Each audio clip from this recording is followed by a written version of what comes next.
हैं, मगर कॉन्स्टिट्यूशन में मुझे फ्रीडम ऑफ रिलीजन की इजाजत है।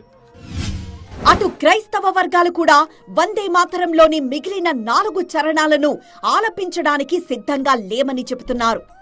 క్రైస్తవ మతంలో కూడా దేవుణ్ణి తప్ప మరెవ్వర్ని పూజించకూడదు.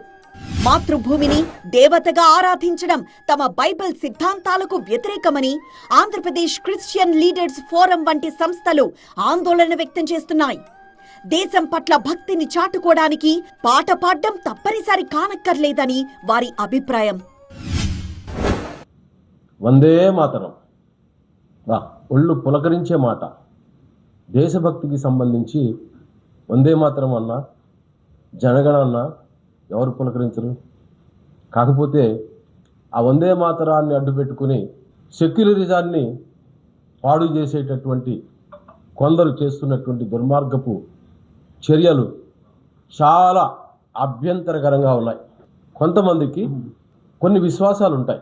ఆ విశ్వాసాలను దెబ్బతీసే విధంగా భారతదేశం గర్వించేటటువంటి అద్భుతమైనటువంటి పేట్రియాటిక్ సాంగ్స్ మీద కూడా ఒక వివాదాన్ని రేకెత్తిస్తూ ప్రజల్లో గందరగోళ పరిచేటటువంటి పరిస్థితులు చాలా దారుణం.